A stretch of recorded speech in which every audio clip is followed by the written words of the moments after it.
My husband's manhood do not stand whenever he's with me, but it worked with other women. I knew, but he didn't know that I knew.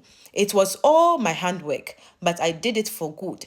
My husband was never rich because he was a debtor and a gambler. He won me by gambling with my father. My father was also a rich man before he started gambling. Gambling made him a wretched man. He had gambled with all his cars and houses when he lost all his money to gambling. After I married my husband, I fell pregnant the next year and feeding ourselves had become difficult. That was when all the people that my husband owned started coming with threats. I decided to act fast. My husband was a lazy man who was never ready to work. All he had interest in was gambling.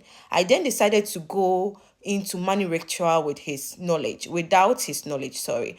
There were three options. It's either I use my pregnancy, my husband's manhood, which would work for other women, or a young virgin.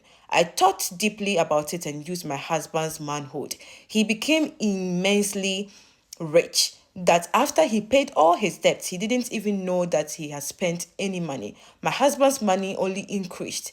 I satisfied my sexual urge outside of home and he did the same. It was a year after the ritual that the ritualist told me that my husband was renewing his money with all the ladies he sleeps with, for they all died after 24 days. I did not know that my younger sister was into prostitution. I almost fainted when she came to my house and showed me the picture of a new sugar daddy that she met 2 weeks ago, my husband. She never knew my husband because we didn't have a proper wedding. She was struggling to survive when I married him.